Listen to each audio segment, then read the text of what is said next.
Hey everyone, this little video clip's in before the video starts. It's not the actual video, don't worry, because I need to explain a few things. This is my first video, so it's obviously a sort of a learning curve to actually how to properly make video tutorials. So there's definitely things I could do better. If anyone has any suggestions on how I can improve the video or what might help them make a better edit or anything like that, go ahead. Put it in the comments if you're watching it. One thing worth noticing during the After Effects preview, when I'm scrubbing through and I'm playing back, sometimes my voice can go a little bit robotic. It's not my actual voice. It's because of the software I used with my microphone, which I've since noticed now, so we can fix that for the later videos. And then one final thing is I'll leave a download link for the what's it called? The streaming screen. It's been a nightmare trying to say that so many times. There's a download link in the description for the streaming screen if you want to use it. By all means, go for it. I'll make a couple more. We'll do a full set. I'll give it away for free because, like I said during the video, I can't sell it. Anyway, have a good day. I hope that if you've watched this, you've picked up a few tips and tricks or about to watch it. But anyway, without further ado, this is what we're going to be making today.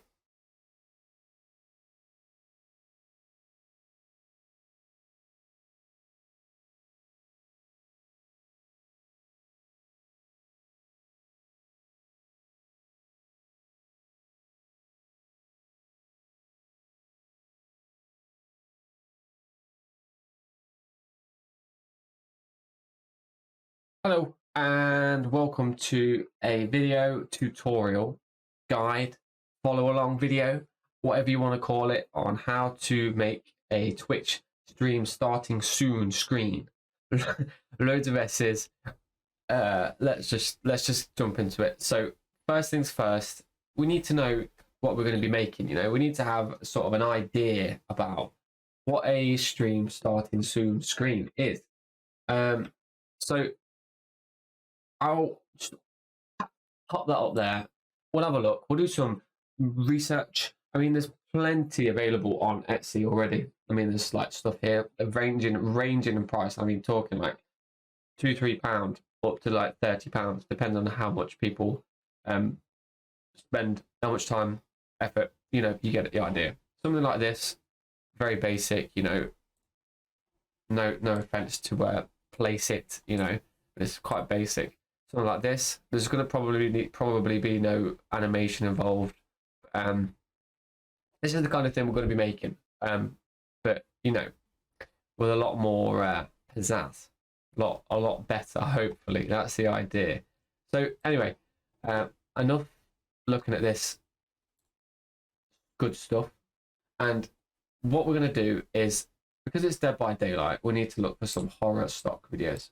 Or footage, should we say, some horror stock, either video or a photo. And we're going to be looking at Unsplash. The reason we're going to be looking at Unsplash, I rate this highly. I rate this website. It's such a good website. There's better stock websites out there, but they don't offer the access that Unsplash does. I mean, you can use and download all the photos for free. There's no charge whatsoever. They only require that you, if you're going to end up selling the product, that you give attribution to the photographer, the video maker, the person who basically holds the license to the assets. But you have to make sure that if you're going to sell it, that you significantly modify, as it says here, you significantly modify the asset. And also, you can't then download something for free and upload it to Shutterstock and say, this is my work. Anyway, we're going to do a quick search for horror. I have looked before because, it wouldn't be a good tutorial unless it was rehearsed. There's plenty of good videos. Why do I keep saying videos? It's because I'm making a video. Look at this. Wow. Good photo. Brilliant photo. Anyway, I'm going to scroll back up. Another good photo. That could be used definitely for some Dead by Daylight inspired overlay Twitch stuff. Just some great content. Some great making. Look at it. And this Spirit got some Spirit vibes. Definitely, maybe we'll do another one after this, if this goes well. This is the one we're going to be using anyway. Kyle Johnson, your boy Kyle, at Kyle Jeffries. Is this is just his Unsplash account. I'll link it because I'm going to be using this photo anyway. It's got plenty of good stuff on there. Not a lot of the stuff that we'll be using for Dead by Daylight, having said that. But just look at it. It's got good lighting, brilliant lighting. It's good contrast. There's some great sort of, look, just Michael Myers vibes. Complete and also Michael Myers vibes. Anyway, I've downloaded it already. Now we've got this. The next thing we need to do is get an appropriate font.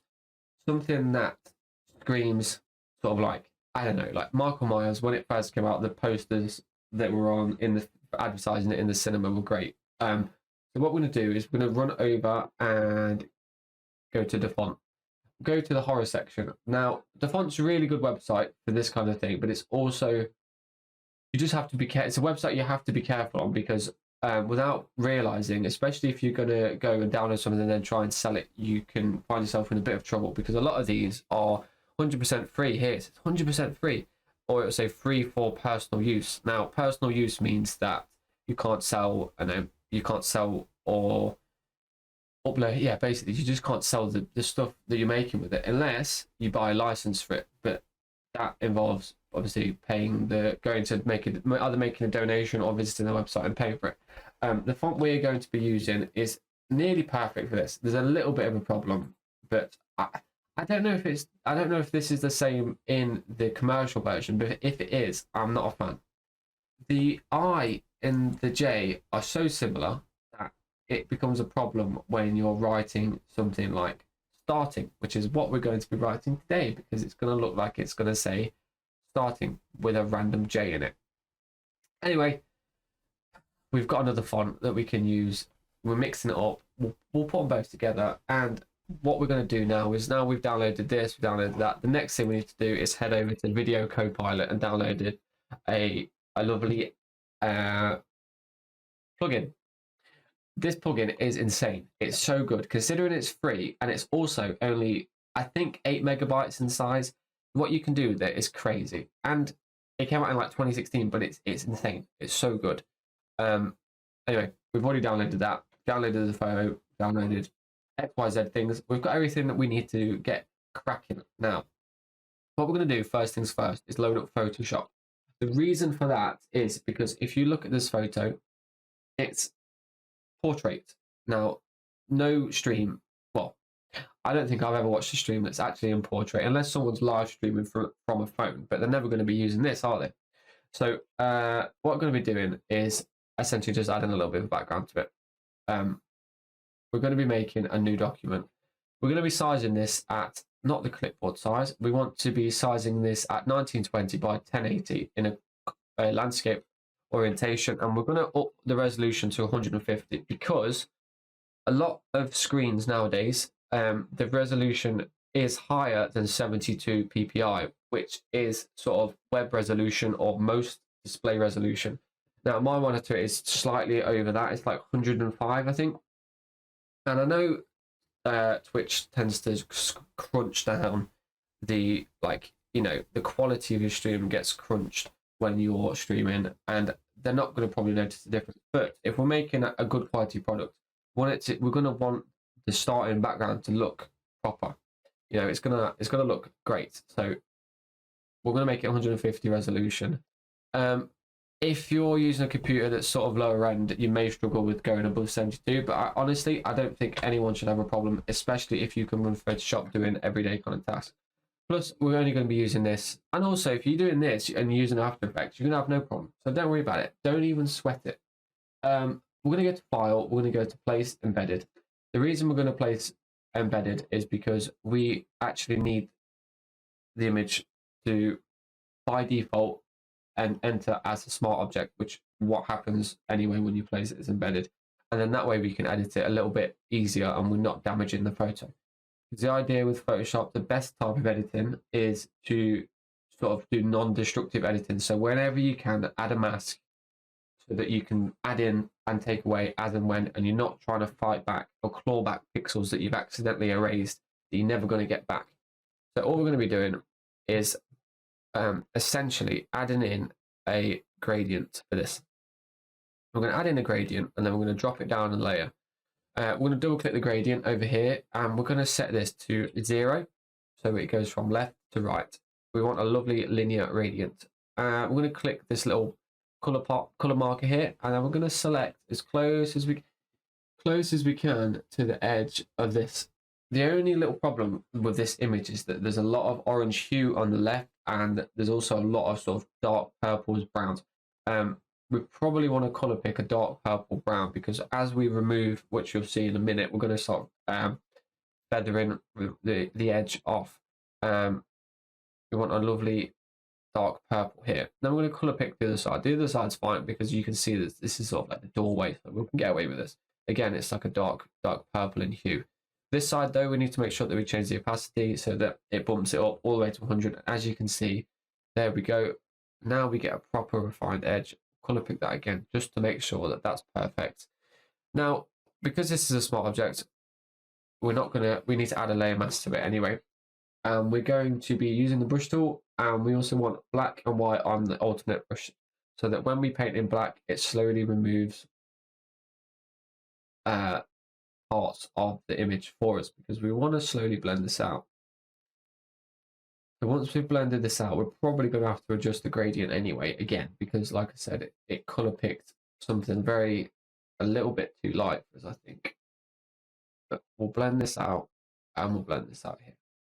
I don't think pure black would have been appropriate, because there'd been such a stark contrast between the image and the gradient then in that case. So we'll color pick this again, and we'll go for somewhere like this. Oh, there we go, somewhere like that. That's beautiful. That's exactly what we need. There we go. And that's all we really need to do to this image, except the bit where it's orange just keeps grabbing my attention. There we go, something like that. That's all we really need to do. We don't need to add a group. We did this. And we're just going to add a little curves as well. All right, to darken that down just a tad. Now what we need to do is we need to just save it as a copy. We don't need to worry about that. And we're going to go to our desktop, and we're going to save it as a JPEG file. And we're just going to call it horror background. Got all this other nonsense on the background, but on the desktop, but that's okay. Now we can close this, and we can also close Photoshop. Next thing we need to do is load up After Effects, which shouldn't be an issue. It should quickly, speedily load up. Now, this is where we're going to be utilizing that plugin we've downloaded. It's going to be adding in some text effects. We're going to be making it look popping. Right, we're going to open a new project. Okay, new project, new composition. I'm going to be calling this stream starting soon. Not staring. Actually spelled. Call it whatever you want, as long as you know what it's called. The duration can be 15 seconds. That sounds fairly appropriate, because when we add it into OBS, we can then loop it. 1920 by 1080, because that's the size of photo that we've just edited. We're going to select. So we're going to go over to the project bin. We'll double click over in this empty space here and find your image that you've edited. Once it's in the project bin, we're going to drag it down over to the composition that it's made, because by default, we've made a composition to load up. Now that's in there, that's fine. We can leave it as is. We can even lock this. The next thing we're going to do is add in some text. What we need to do to add in text is just right click down here in the composition, and we need to go to right click, new, and we need to add in some text. Put in your text, your chosen text, and it should add in perfectly fine. Over here, there should be a character window, which should hopefully open up when you start typing. If not, you can go down here and click character. There you go, and then that should add in, and then it will pop up over here. We need to find that font that we opened and downloaded from Stranger Back in the Night. There we go. And for this set, we're going to set it to 120 text size, and I might just change the spacing just a little bit, just a little bit. Yeah, 10 should be fine. And then after we've done that, that's perfectly fine. We need to actually change this text color as well to some white, because we don't want it to be orange, because it will start fading into the background. It's not going to pop, it's not going to stand out. So after that, we need to change the scale. We're going to change the scale to do that. You just click the text layer, and then if you hit the S key, it will open up the scale window. Failing that, if you're not good at keyboard, you can just click this little down arrow, and then you can find the scale window here. Change the value to 250%. Make sure that chain's clicked and linked so that both the horizontal and the vertical position change uniformly. Next, we need to make sure that this is positioned in the middle of our composition. So to do that, we should have in our windows to the side an align option. Again, if you don't have an align option, you can just go to the window option and you can click the align function, and it should pop it up over here for you. There we go. And then that is somewhere in the middle. I don't even think we want it directly in the middle. It's just sort of just to get a gist, just to get an idea of where you want it. Okay. The next thing is what we're going to do is we're going to duplicate this text layer, and we're going to change it. We're going to move it down, and we're going to change it to starting, because that's the other part of the text we need in this. Now, this is an issue with the font. I don't know if it's an issue with just the fonts or the font I've chosen in general, but if you have a look, the I it looks like a J, and even the J, look, the capital J, there's really not much difference between it. Now, I don't know whether this is a fault, like when the designers uploaded it, they've done and uploaded it by accident, or if this is just because it's the personal use one and not the premium one that you can buy from them. But either way, that to me does not look like an I. I feel like they should have changed that. But anyway, to combat that, we're going to go change the font. I found another font that I used in my other composition, and it's called Heaters. It's a little bit different, but it sort of makes it stand out a little bit, and that's sort of the only one I can find that sort of blends it well enough together. We're going to change this again. I'm going to change this to 25, so there's a little bit of spacing, because when we start adding in the effects later on, we need the letters to have a bit of air around them, you know. Okay, again, we need to make sure this is aligned to the middle. And what we're going to do now is, if we're going to select this text layer, we're going to hit the R key, and it brings up the rotation property.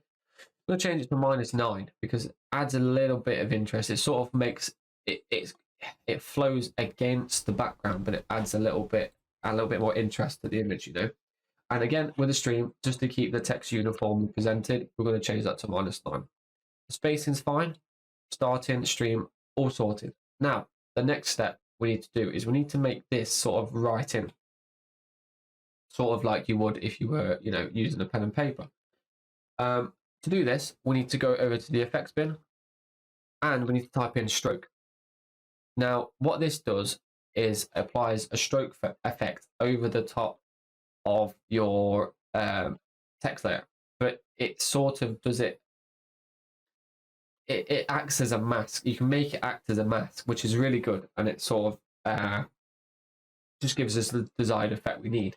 So to do this, all we need to do is draw with the pen tool over the text in the way that you would write. Anyway, so we select the layer we want, and I know that probably doesn't make much sense, but you'll see it will come. So we need to select the pen tool, which can be found up here using the G key, or just, you know, clicking the tool window. We need to make sure that, you know, we're just drawing over the text. Make sure when you're drawing over the text, any sort of letters with strong swoops, swooshing, anything like that, you overshoot it a little bit, because the stroke, when you'll see in a minute, when we start changing the brush size of the stroke, we need it to act in a certain way. Once you've done one mask, click off the text layer, click back on the text layer, and then you can start again. There we go. And then bit by bit, just do each letter at a time, again, the way you would write it as if you were writing in a book with a pen. It is a little bit time consuming, but I think it's worth it. I think it gives. Make sure we move that Bezier curve, because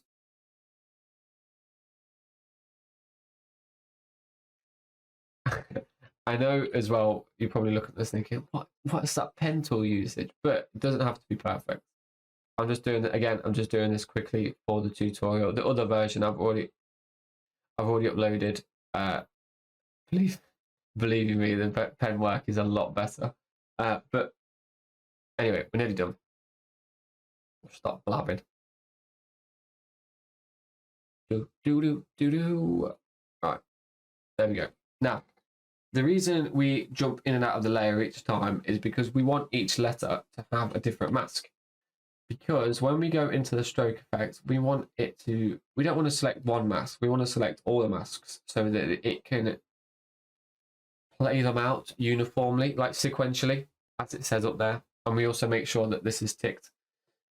What we need to do is also change the paint style to reveal original image. So instead of the stroke being on top of the original image, we need the stroke to slowly reveal the image, which is why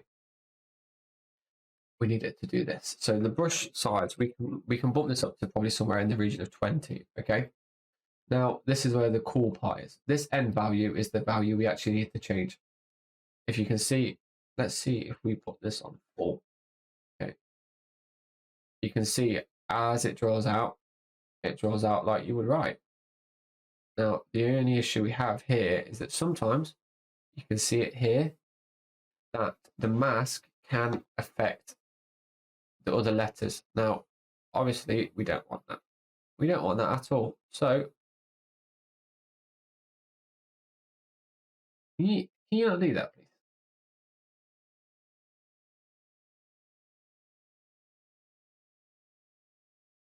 So, what we can do is just move the mask bit by bit. What's this going on over here?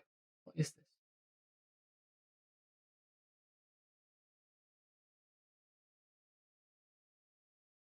Because of this.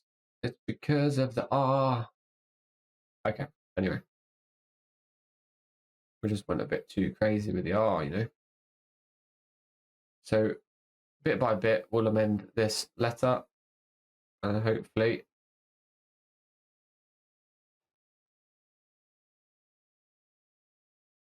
there we go. I mean, there's a little bit there, but that background kind of hides it. We can get away with some of it a little bit, I think. Probably not that much, though. There, that looks a little bit silly.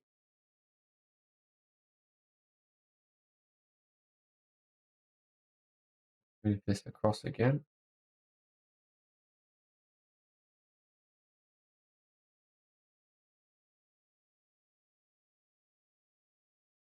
Just a little bit. And then the M finally. There we go. So something like that will, it's going to look really great. It's exactly what we want.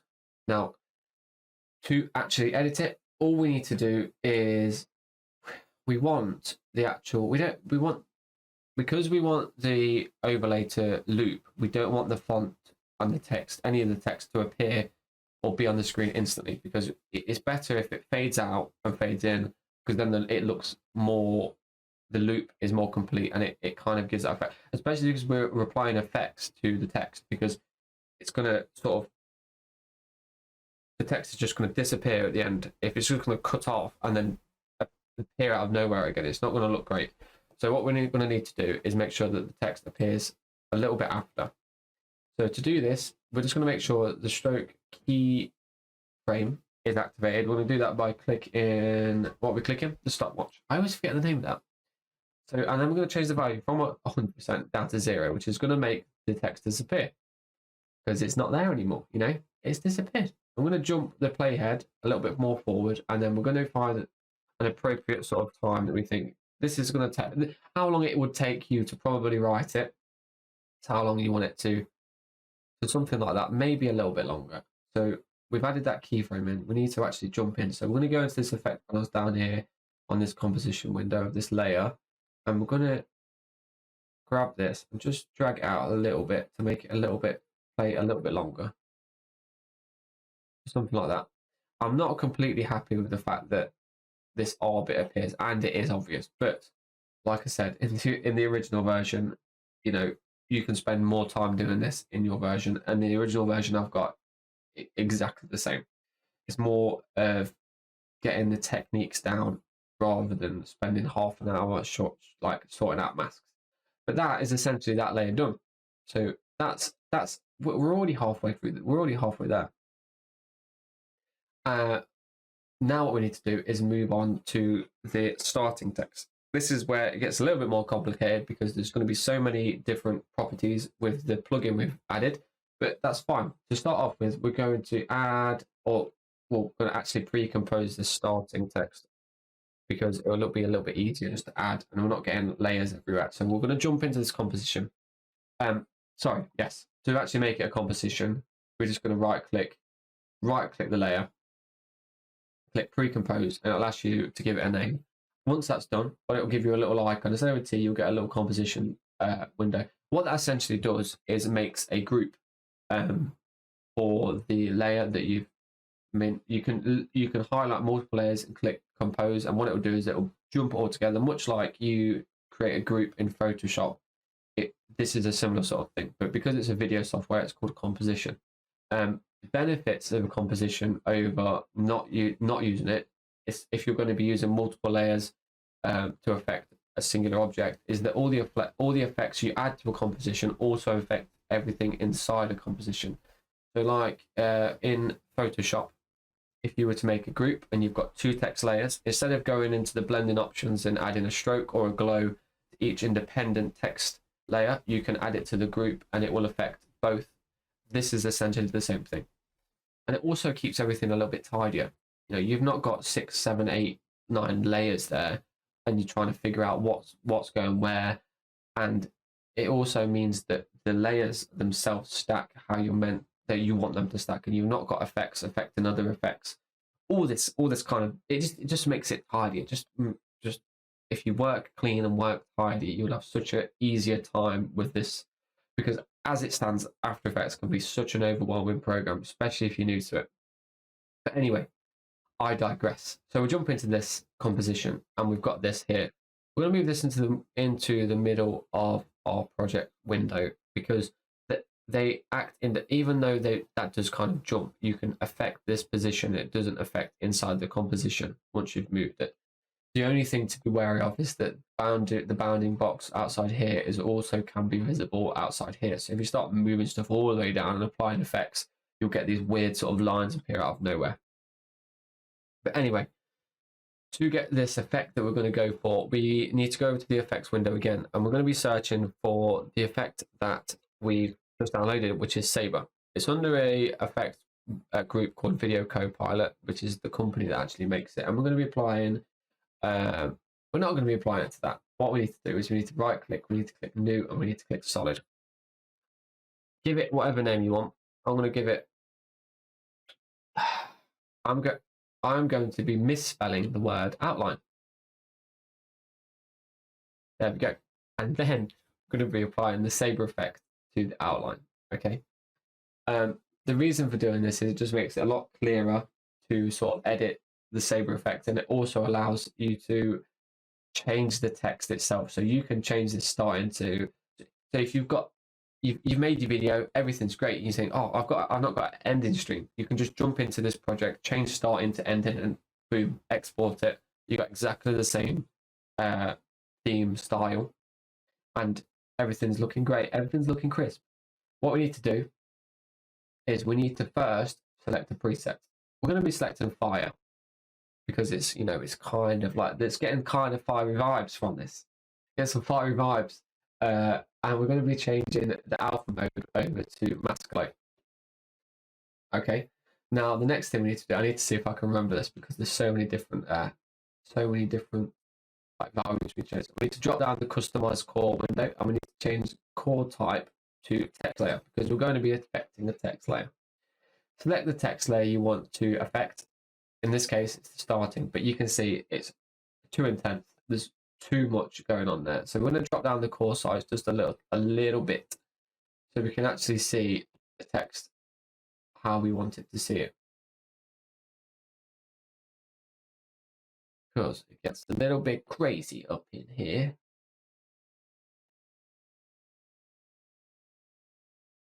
Then raise the glow intensity just a little bit again, so that when it's playing a little bit better.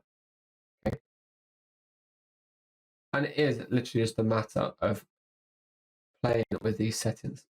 Okay, that's all we need to do is play with the settings until you get to something that you think, actually, this looks pretty good. I'm happy with this. Now, the next thing we're going to be doing is making it appear on the screen, because as it stands at the minute, it's there from the get-go, and we don't want it to, we want it to appear on the screen after our original text. So if we jump back into our stream here, we can see that by, say, 4 seconds into our composition, this is when this is finally all appeared. So if we scrub to that side, that's the playhead stays in the same place. We need to go drop down to the outline effects, and we need to start affecting the end side, because similarly with, it helps if I choose the right one, doesn't it? Where is it?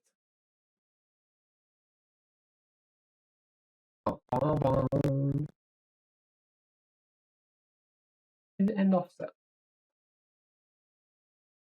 It is. Anyway, so we kind of wanted to start appearing from here. So what we're going to do is we're going to say end offset. We're going to change that value to 0, and then we're going to create a keyframe. And we kind of want it to take, we don't want it to take ages to appear, but I mean, 1.5 seconds is kind of enough. There we go. So what this essentially does is draws out, similarly to the other layer we've got going on, but it uses the saber effect, which is pretty cool if you ask me. Okay, now all we need to do is jump back into this starting text composition. We need to change the blending mode. We need to change it to the screen, and that will allow us to see through the layer. And we just got to position this. We kind of want to have that. You want to have his knife visible, don't you? You want to be able to see Myers' knife. That's what you're here for, you know. We thought that looks better. That looks better. Let's just give it a quick play. Now it's not going to be perfect because, like I say, this is just a quick sort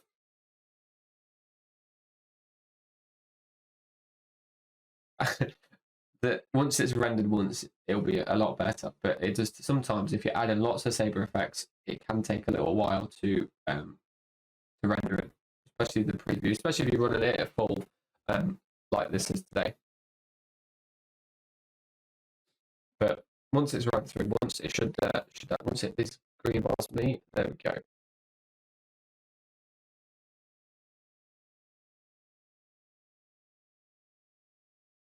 Beautiful. It's actually probably a bit too fast, to be honest with you. Yeah, a bit too fast, but it's okay. We've got the main sort of,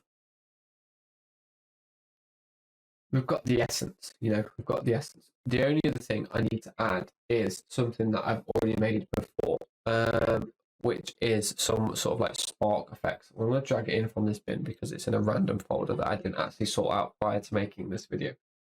I may do another video on how to make these, but there's plenty of videos out there on how to make like particle effects and things like that. It's not too crazy, but this is, I took this from another project that I'd already made, so it was like a composition in another After Effects file, so I'm not going to go and jump into that and start messing around with that. But it's actually got audio in as well, which we don't want. Again, change the screen effect. That just sort of adds a little bit more life to it. But what we need to do first and foremost is we need to add in, we don't need to do this, we need to go to time. We need to right click this layer, go to time, and then go to time stretch. We need to make the time stretch out for the length of time of our composition. But yes, sorry, completely jumped into this random part of this tutorial that makes no sense. So I will do another separate tutorial on how to make these fire sparks. Jump into that tutorial and then carry on with this. Okay. Which is completely put a spanner in the works, this tutorial, but whatever. As you can see, once this is played through again, what we need to do with this layer though is make sure that we take the opacity out at the end and bring it in again at the beginning, because there's particle effects and they were randomly spawning in to the actual composition. It's extremely difficult to make them meet and end at the beginning and the end of this composition. So just changing the opacity just completely just negates that, even that challenge itself. So to do that, we need to press the R key. No, we don't need to press the R key. We need to press the T key. T key. And we're going to hit the stopwatch. We're going to change this to 0. Make this, I say, we're going to take probably 1 second for it to fully appear on the screen, which is there. And then again at 14, we're going to hit the stop key and we're going to hit 100% just there, which doesn't make a keyframe, but that's okay, because we needed to do the end one first, which was 0. So what should happen is, there we go, the particle effects fade in, all the fire, the text comes in bit by bit, and then the render preview takes a little while to render. Come on.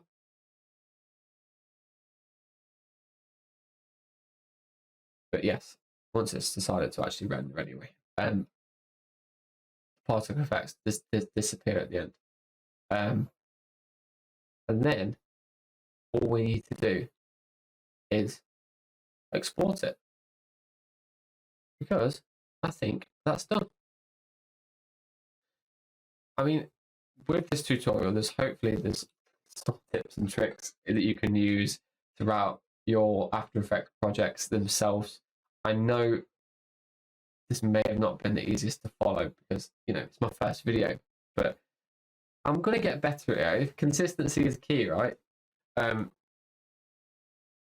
then you should hopefully end up with something that's like this.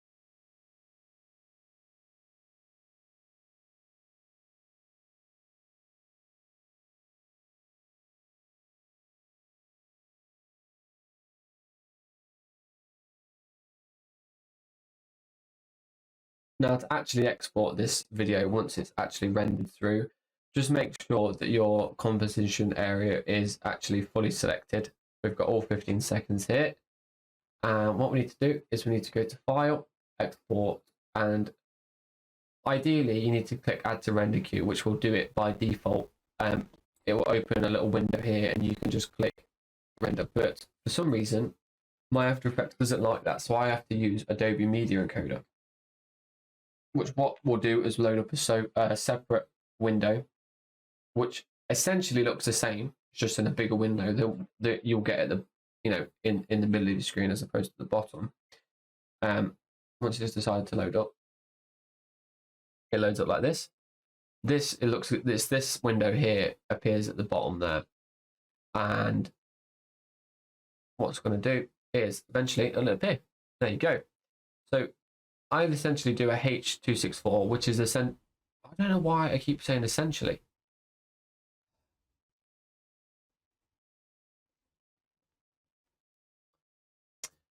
I would export it as a H264 because a H264 is an MP4 file. You can change this over to whatever you would like, but MP4 is, it's just as good as, it's an appropriate file format. The only thing I would probably change is that you don't need to export audio. But there's no audio in this file anyway because I've already taken it out. Click the play button, export it, perfectly great to finish. Absolutely easy peasy exporting, you know, and that's what you call a wrap.